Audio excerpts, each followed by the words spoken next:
لوگ اپنی شادیوں میں رنڈیوں کو نچاتے ہیں، اپنی شادیوں میں ڈی جے کو بجاتے ہیں، اللہ اکبر، ایسی محفلیں سجاتے ہیں، ایسی محفلیں سجاتے ہیں اپنی شادیوں میں۔ ارے شادی یہ اللہ کی نعمت ہے، یہ اللہ کی نعمت ہے، اور اس نعمت کو تم حرام کام سے شروع کر رہے ہو، اس نعمت میں حرام کام تم کر رہے ہو۔ اللہ اکبر، اگر کوئی انسان ایسا ہے کہ گناہ سے بچ کر رنڈیوں کو نہ بلا کر اللہ اس کے حبیب کا ذکر کراتا ہے تو ضرور وہ انسان اللہ کے قرب حاصل کر رہا ہے۔ ہمارے سمیر بھائی ماشاءاللہ وہ کہتے ہیں کہ جب انسان بڑھاپے میں آ جاتا ہے تو سوچتا ہے کہ چلو اب کچھ نیکیاں کر لیتے ہیں، قبر میں جانے کا وقت آ گیا، لیکن اگر جوانی میں عقل آ جائے تو یہ بڑی خوشی کی بات ہے۔ ماشاءاللہ ہمارے سمیر بھائی اور فیروز بھائی نے یہ ڈی جے نہ بجوا کر محفل میلاد مصطفیٰ، محفل غوث اعظم، اللہ اس کا ذکر کرایا، تو اس چیز کی دلیل ہے کہ ضرور ان کے دل میں خوف خدا بیٹھا ہوا ہے۔ آج اللہ کے ڈر سے یہ ایک گناہ سے بچے ہیں، نیک کام کیا ہے، کل انشاءاللہ تبارک و تعالی اسی ایک نیک کام کی بدولت یہ ہزاروں گناہوں سے بچتے ہوئے نظر آئیں گے۔ اللہ رب العزت قرآن مجید میں ارشاد فرماتا ہے وَأَمَّا مَنْ خَافَ مَقَامَ رَبِّهِ وَنَهَى النَّفْسَ عَنِ الْهَوَىٰ فَإِنَّ الْجَنَّةَ هِيَ الْمَأْوَىٰ۔ رہا وہ انسان کہ جو اللہ کے خوف سے ڈرا، وَنَهَى النَّفْسَ عَنِ الْهَوَىٰ، اور اپنے نفس کو گناہ سے بچایا، رب ایسے انسان سے فَإِنَّ الْجَنَّةَ هِيَ الْمَأْوَىٰ، جنت کا وعدہ لیتا ہے۔ آج یہ گناہ سے بچے ہیں، رنڈیوں کو نہیں نچایا ہے، ڈیجوں کو نہیں بچایا ہے، مولا تبارک و تعالی نے جنت کا وعدہ عطا فرمایا۔ لیکن ہماری قوم کا حال ہے، آج یہ قوم اسے چاہیے تھا کہ اپنی زندگی کا مقصد حاصل کرنا چاہیے تھا۔ اس قوم کو نہ جانے کیا ہو گیا ہے، گناہ پہ گناہ کرتی چلی جا رہی ہے، گناہ پہ گناہ کرتی چلی جا رہی ہے، اللہ کے خوف اس کے دل سے نکل چکا ہے۔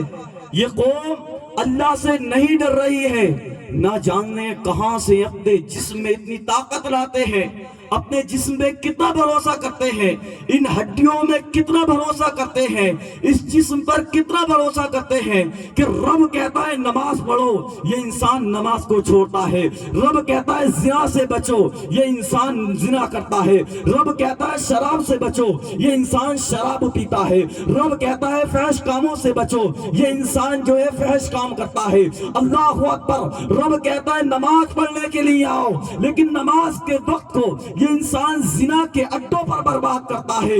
اللہ اکبر، ارے رب کی نافرمانی کرتے ہو، کس وجہ سے کرتے ہو، کہاں سے اتنی طاقت لاتے ہو؟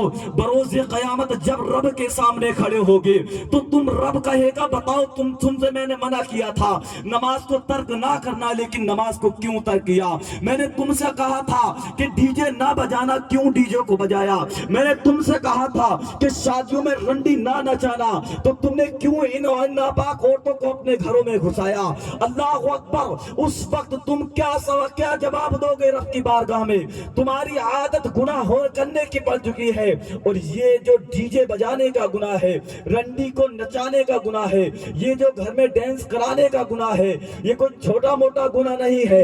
ارے یہ گناہ ایسا ہے، انسان نے زنا کیا، کونے میں بیٹھ کر زنا کر لیا، انسان نے شراب پی، آڑ میں بیٹھ کر شراب پی لی، انسان نے جو ہے چوری کی، چپکے سے چوری کر لی۔ یہ گناہ کوئی اس گناہ کا اعلان نہیں کیا، چوری کری لیکن اعلان نہ کیا، زنا کیا اعلان نہ کیا، اس نے فحش کام کیا اعلان نہ کیا، لیکن اللہ اکبر، آج اس اللہ کے بندے کو کیا ہو گیا ہے؟ اگر یہ انسان اپنے گھر میں رنڈی کو نچاتا ہے، اگر یہ انسان ڈی جے بجاتا ہے، اگر یہ انسان فحش کام کرتا ہے، تو ایک مہینے سے لوگوں کو دعوت دینا شروع کر دیتا ہے، اے لوگوں میری شادی میں بھی آنا، لیکن شام میں ڈی جے بجیں گے، شام میں ناچ گانا ہوگا، شام میں جو ہے میرے گھر پر جو ہے ناپاک عورتیں آئیں گی۔ اللہ اکبر!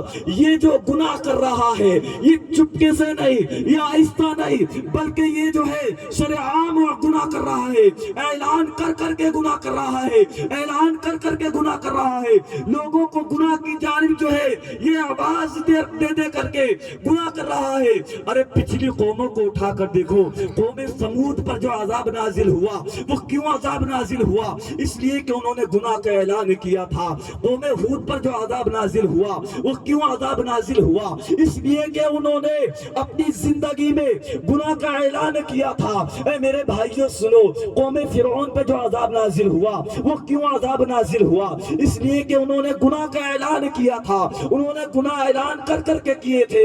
اللہ اکبر! جب خانہ کعبہ کو ابرہہ ڈھانے کے لیے آیا اس نے بھی اعلان کر دیا، مولا کو پسند نہ آیا، ابابیلوں کے ذریعے اس ابرہہ کے لشکر کو تباہ و برباد کر دیا گیا۔ اللہ اکبر! تو ان قوموں پر جو عذاب نازل ہوا وہ کیوں عذاب نازل ہوا؟ وہ اس لیے عذاب نازل ہوا، اس لیے عذاب نازل ہوا کہ انہوں نے گناہ کا اعلان کیا تھا، انہوں نے گناہ کا اعلان کیا تھا۔ آج میری قوم پر جو عذاب نازل نہیں ہو رہا ہے، حالانکہ یہ گھر میں جب ڈی جے بجاتی ہے، گھر میں رنڈیوں کو نچاتی ہے، تب یہ قوم اعلان کرتی ہے، لیکن عذاب نازل کیوں نہیں ہو رہا ہے؟ یہ صرف اور کوئی بات نہیں ہے، بلکہ رب تعالیٰ نے اسے اپنے حبیب کی امت میں بھیج دیا ہے۔ اگر رب تعالیٰ اسے اپنی حبیب کی امت میں نہ بھیجتا تو جیسے آج یہ گناہ کا اعلان کر رہا ہے، مولا اس پہ یہ اپنا عذاب نازل فرما دیتا۔ اور یہ رنڈی نچانا، ڈی جے بجانا، گھر میں غلط کام کرنا، ایسی عورتوں کو اپنے گھروں میں بلانا، ان پر جو پیسہ خرچ کر رہے ہو یہ سارا کا سارا ناجائز پیسہ ہے۔ ان پر پیسے کو خرچ کرنا حرام ہے۔ یہ اللہ کے راستے کے علاوہ اگر انسان پیسے کو خرچ کرے تو وہ پیسہ حرام جگہ پر خرچ کر رہا ہے، وہ فضول خرچی ہے۔ اب آؤ، جو لوگ ڈی جے بجا رہے ہیں، اپنے گھروں میں رنڈیوں کو نچا رہے ہیں، شرعام اپنے گھروں میں گانے بجا رہے ہیں، آؤ قرآن مجید کی آیت اٹھا کر دیکھو، ایسے لوگوں کے بارے میں قرآن کیا کہتا ہے، قرآن کا حکم کیا ہے۔ آؤ جب ہم 15واں پارہ اٹھا کر دیکھتے ہیں، سورہ بنی اسرائیل میں رب فرماتا ہے وَآتِ ذَا الْقُرْبَى حَقَّهُ وَالْمِسْكِينَ وَابْنَ السَّبِيلِ وَلَا تُبَذِّرْ تَبْذِيرًا، کہ اے لوگوں اپنے رشتہ داروں پر مال و دولت کو خرچ کرو، رشتہ داروں کے بعد مسکینوں پر اپنے مال و دولت کو خرچ کرو، مسکینوں کے بعد وابن السبیل جو مسافر لوگ ہوتے ہیں ان پر مال کو خرچ کرو۔ اب آگے اللہ رب العزت ارشاد فرماتا ہے وَلَا تُبَذِّرْ تَبْذِيرًا، اور فضول خرچی نہ کرو، اور ارشاد فرماتا ہے ان المبذرین کانوا اخوان الشیاطین، کہ فضول خرچ کرنے والا انسان یہ شیطان کا بھائی ہے، فضول خرچی کرنے والا انسان یہ شیطان کا بھائی ہے۔ اب دیکھو گھر میں ڈی جے بجانا یہ فضول خرچی ہے، گھر میں رنڈیوں کو نچانا یہ فضول خرچی ہے۔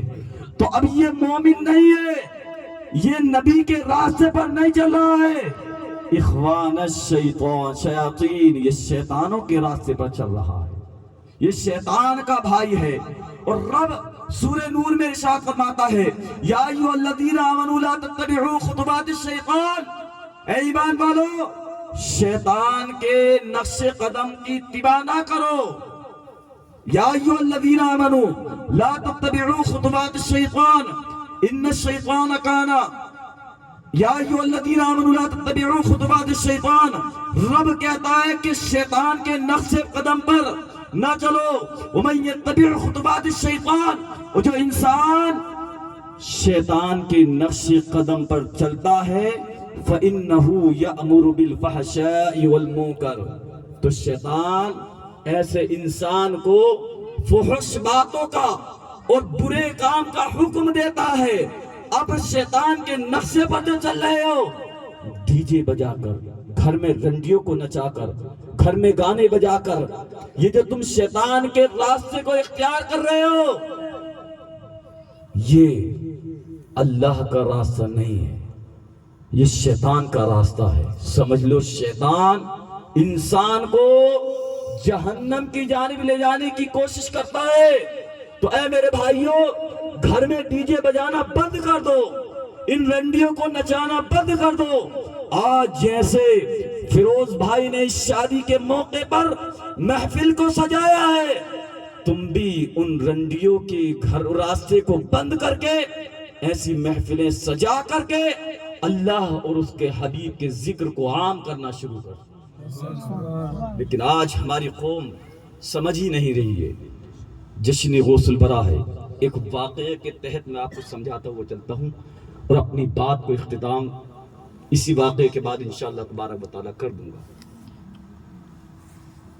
ہم گھر میں ڈی جے بجاتے ہیں، رنڈیوں کو نچاتے ہیں، گھر میں گانے بجاتے ہیں۔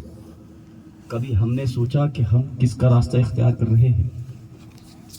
ہم کہتے ہیں ہم نبی کی امتی ہیں، ہم کہتے ہیں کہ ہم بغداد والے ہیں، ہم غوث پاک کے دین مذہب پر چلتے ہیں، جو غوث پاک نے ہمیں راستہ بتایا ہے، راستہ دکھایا ہے، اس راستے پر ہم چلتے ہیں۔ اللہ اکبر!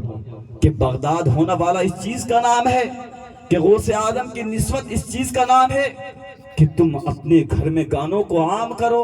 اللہ اکبر! آؤ ہم غوث پاک کی زندگی کو اٹھا کر دیکھتے ہیں، غوث پاک کے واقعات کو اٹھا کر دیکھتے ہیں کہ غوث پاک ایسے انسان کو جو گھر میں رنڈیوں کو نچاتا ہے، ایسے انسان کہ جو کہ ڈی جے بجاتا ہے، ایسا انسان کہ جو اپنے گھر میں گانوں کو عام کرتا ہے، غوث پاک ایسے انسان سے کتنے ناراض رہتے ہیں۔ ایک واقعہ میں آپ کو سمجھاتا ہوا چلتا ہوں کہ بغداد کی سرزمین پر ایک شخص رہتا تھا، گانے گانے میں بہت مشہور تھا، اس کی آواز میں بڑا درد تھا، اس کی آواز بڑی سریانی آواز تھی، وہ لوگوں کے سامنے گانے بجایا کرتا تھا، وہ گانوں کو عام کیا کرتا تھا، گانوں کی محفل میں جایا کرتا تھا، بغداد میں مشہور تھا۔ غوث پاک کو پتا چلا کہ اسی بغداد کی سرزمین پر ایک انسان گانے گاتا ہے، ایک انسان حرام کام کرتا ہے، ایک انسان جو ہے حلال رزق نہیں کماتا ہے، حرام رزق کماتا ہے۔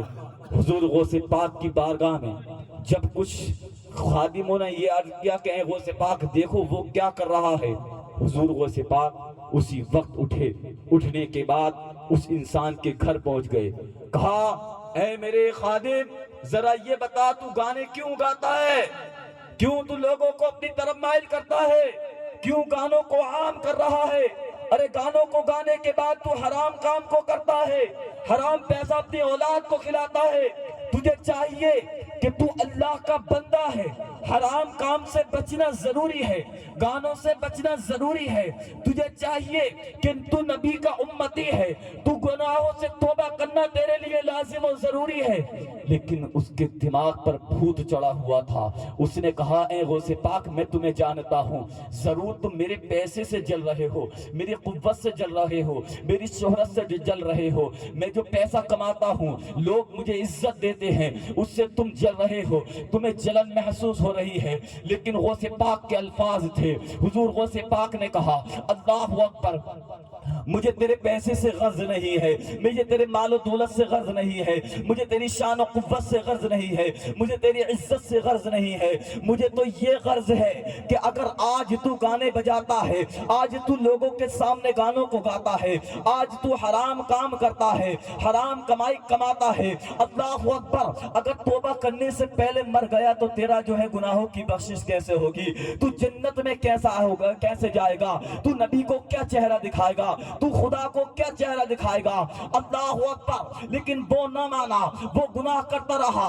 گناہ کرتا رہا۔ غوث پاک نے سمجھانا شروع کیا، اللہ اکبر! ایک دن ایسا آیا، یہ غوث پاک کا دشمن بن گیا، غوث پاک کو برا بھلا کہنے لگا، غوث پاک کی شان میں گستاخیاں کرنے لگا، لوگوں کے سامنے غوث پاک کو جو ہے گالیاں دینے لگا، اللہ اکبر۔ لیکن غوث پاک تھے، انہوں نے اس کی بات کا برا نہ مانا، اس سے کچھ نہ کہا، بلکہ حضور غوث پاک نے اس کا معاملہ اللہ کے ذمے سونپ دیا تھا۔ اللہ اکبر۔ آج جو انسان اللہ کے ولی کی صحبت میں نہ بیٹھتا ہے، اللہ والوں کی صحبت میں نہ بیٹھتا ہے، اللہ والوں کو گالی دیتا ہے، ان کی نصیحت سے نصیحت حاصل نہیں کرتا ہے، اللہ اکبر، وہ ایسے ہدایت کے راستے سے بھٹک جاتا ہے۔ کافی وقت گزر چکا، بغداد میں گانے گا گا کر یہ اپنے وقت کو برباد کر رہا تھا۔ جب یہ کافی مشہور ہو گیا، ایک دن اچانک سے اسے ایک بیماری لگی جو کہ گلے کی بیماری تھی۔ جب گلے کی بیماری وہ بڑھتی چلی گئی، ایک دن ایسا آیا، اللہ اکبر، اس کے گلے کے سارے تار جل چکے تھے، اس کے گلے میں اتنی طاقت نہیں ہے کچھ گا سکتا تھا، اس کا گلا بالکل تباہ و برباد ہو گیا تھا، اس کا گلے میں اتنی طاقت نہیں کوئی گانا گا سکتا تھا۔ اب لوگوں نے اس کی طرف مائل ہونا بند کر دیا، اس کی بات کو سننا بند کر دیا، اسے اپنے گھروں میں بٹھالنا بند کر دیا۔ اللہ اکبر۔ آقل جو یہ کود رہا تھا گلے کے جو رب نے اسے گلے کی طاقت عطا فرمائی تھی اس پر کود رہا تھا، لیکن رب نے جب اس کی طاقت کو چھین لیا، لوگوں کے سامنے بھی یہ بدنام ہو گیا۔ ایک وقت ایسا آیا، اس نے بچپنے میں گانے گا گا کر کے اپنی اولاد کو حرام کمائی کھلا کھلا کر کے پالا تھا۔ ایک وقت جب اس کا بڑھاپے کا آیا، جب اس کے گھر میں پیسہ نہ بچا، اللہ اکبر، وہی اولاد کہ جو اس کو اپنے بچپنے میں اس کا پیسہ کھاتی تھی، اس کا مال و دولت کھاتی تھی، وہی اولاد جو کہ اس کے پیسے پر اپنی زندگی گزار رہی تھی، حرام کھا کھا کر اپنا وقت گزار رہی تھی۔ اب جب یہ پیسہ نہیں کما رہا تھا، جب اس نے دیکھا میری اولاد میری حفاظت کرے گی، لیکن ایسا نہیں تھا، کیونکہ اس نے اپنی اولاد کی جو پرورش کی تھی وہ حرام کام سے کی تھی، حرام پیسے سے کی تھی۔ اے میرے بھائیوں، کبھی اپنے اولاد کو حرام غذا نہ کھلاؤ، حرام کمائی نہ کھلاؤ۔ اللہ اکبر۔ جب بڑھاپے کا وقت آیا، اسی اولاد نے اس کو مارنا شروع کر دیا، اس کو پیٹنا شروع کر دیا۔ جب اس کے پاس وہ طاقت نہ بچی، چلنے کی طاقت نہ بچی، اب اس کی اولاد نے جو حرام کھایا تھا اس کا نتیجہ دکھانا شروع کر دیا۔ اللہ اکبر۔ وقت آیا، اولاد نے مار مار کر گھر سے نکال دیا، اولاد نے اسے پیسہ دینا بند کر دیا، مال و دولت دینا بند کر دیا۔ ایک وقت ایسا آیا کہ گلیوں میں پھٹے ٹوٹے کپڑوں میں ٹہلتا ہوا نظر آتا تھا، اس کے پاس کھانے کے لیے سامان موجود نہیں، پینے کے لیے کوئی سامان موجود نہیں، پہننے کے لیے کپڑے موجود نہیں تھے۔ اللہ اکبر۔ غوث پاک کا ایک گلی سے گزر ہوا، اس کو دیکھا، پہچان لیا، لیکن غوث پاک اللہ کے ولی ہے۔ اللہ اکبر۔ اس سے کچھ نہ کہا، لوگوں سے کہا، اے لوگوں بتاؤ کیا معاملہ ہے، اس کا یہ حال کیا ہے؟ کہا، اے غوث پاک، اس کی اولاد نے اسے گھر سے نکال دیا ہے، پہننے کے لیے اس پر کپڑے نہیں ہیں، کھانے کے لیے مال و دولت نہیں ہے۔ حضور غوث پاک نے اپنے کمرے سے، اپنے حجرے سے حضور غوث پاک نے چند سونے کے سکے نکالے، ایک تھیلی سونے کے سکے دے کر اپنے خادم سے کہا، اے خادم جاؤ جاؤ اس کے پاس جاؤ، میرا نام نہ بتانا، اسے یہ سونے کے سکے دے دینا تاکہ وہ اپنے جسم پر کپڑا صحیح طریقے سے پہن سکے، اپنے پیٹ میں کھانا کھا سکے۔ اللہ اکبر۔ وقت ایسا تھا، وہ خادم آیا، اس نے سونے کے سکے دے دیے، کہا اے خادم بتا، یہ سونے کے سکے تجھ پر کہاں سے آیا، یہ مال و دولت مجھے کس نے دی ہے؟ کہا کہ جس نے دی ہے اس نے منع کر دیا ہے کہ میرا نام نہ بتانا۔ اللہ اکبر۔ غوث پاک کو ہی جانتا تھا، غوث پاک کی صحبت ہی بچپنے میں اختیار کر بھی چکا تھا۔ ایک وقت ایسا آیا، یہ سوچنے لگا کہ میری مدد کس نے کی ہے۔ اس کے دھیان میں آیا کہ ہاں، اس بغداد کی سرزمین پر آج لوگ مجھے مار مار کر اپنے گھروں سے نکال رہے ہیں، لیکن ایسے عالم میں اگر کوئی انسان مدد کر سکتا ہے تو وہ اللہ کے ولی غوث پاک کے علاوہ کوئی نہیں ہو سکتا۔ اس بغداد کی سرزمین پر حضور غوث پاک کے برابر کریم کوئی نہیں ہے، ان کے برابر کوئی مددگار نہیں ہے۔ اللہ اکبر۔ اب اس کا عالم یہ تھا، یہ پھٹے پرانے کپڑوں میں گلیوں سے گزرتا ہوا غوث پاک کے مدرسے پر پہنچ گیا۔ جیسے مدرسے کے دروازے پر کھڑا تھا، اللہ اکبر، غوث پاک درسگاہ میں پڑھا رہے تھے۔ جب پڑھاتے پڑھاتے غوث پاک کی نظر دروازے پر پہنچی، سامنے یہ کھڑا ہوا تھا، اس کا چہرہ نیچے کو تھا، اس کے چہرے کی جو رنگت تھی وہ اڑی ہوئی تھی. اللہ اکبر. حضور غوث پاک کی نظر جب اس پر پڑی, غوث پاک اپنی درسگاہ سے اٹھے اور جب دروازے پر آئے کہا کیا حال ہے, کیا معاملہ ہے؟ کہا اے غوث پاک, میں نے تمہاری شان میں جو غلط الفاظ نکالے تھے, اللہ اکبر, تم نے مجھ سے کچھ نہ کہا, لیکن آج اس کا صلہ اللہ نے مجھ کو دے دیا ہے. اے غوث پاک, تمہاری شان میں نے بہت زیادہ غلط الفاظ کیے تھے, لیکن تب تمہاری زبان پر ایک کلمہ جاری تھا کہ اے انسان گناہوں سے توبہ کر لے. اے غوث پاک بتائے تو صحیح کہ اب میں توبہ کر لوں تو مولا میری توبہ کو قبول فرما لے گا کہ نہیں, میرے گناہوں کو بخش دے گا کہ نہیں؟ اللہ اکبر. وقت آیا, غوث پاک کی زبان سے الفاظ نکلے, کہا اے اللہ کے بندے سن, اے اللہ کے بندے سن, اگر تو اپنے گناہ سے توبہ کرنا چاہتا ہے تو سن, تو بارگاہ خدا بندی میں اپنے ہاتھوں کو اٹھا دے اور توبہ کرنا شروع کر دے, پروردگار عالم تیری توبہ کو بھی قبول فرما لے گا, تیرے گناہوں کو بھی بخش دے گا. غوث پاک نے کہا کہ اب جب تو نے توبہ کر لی ہے اور تو سیدھے راستے پر آ گیا ہے تو سن, تیرا گناہ سے بچنا, توبہ کرنا مجھے اتنا پسند آیا کہ میرے غلام خادم سن, آج میں تجھ کو ولایت کا مرتبہ عطا فرماتا ہوں. حضور غوث پاک نے اسی وقت اس کو ولایت کا مرتبہ عطا فرما دیا. اللہ اکبر. تو ہمیں چاہیے کہ گناہوں سے بچنے کی کوشش کریں, اپنے گھروں میں رنڈیوں کو نچانے سے دور رہیں, ڈیجوں کو بجانے سے دور رہیں. اپنے گھر میں کبھی شادی کریں تو سوچیں یہ اللہ کی نعمت ہے, اور نعمت پر جو خوشی منائی جاتی ہے وہ حرام کام سے نہیں, رنڈیوں کو نچا کر نہیں, ڈی جے بجا کر نہیں, بلکہ اللہ کی نعمت کا جو شکر ادا کیا جاتا ہے وہ اللہ اور اس کے حبیب کا ذکر کر کے اس پر جو ہے ہم اپنی نعمت کا شکریہ ادا کرتے ہیں. اللہ رب العزت سے دعا ہے کہ مولا تبارک و تعالی ہم سب کو گناہوں سے بچنے کی توفیق عطا فرمائے, اور مولا تبارک و تعالی سے دعا ہے کہ جو زندگی میں ہم نے گناہ کیے ہیں, پروردگار عالم ان گناہوں سے ہم سب کو توبہ کرنے کی توفیق عطا فرمائے, اور اس کے ساتھ ساتھ جن گناہوں سے ہم نے توبہ کی ہے, پروردگار عالم ان گناہوں پر ہمیں ہر وقت نادم اور شرمندہ رہنے کی توفیق عطا فرمائے.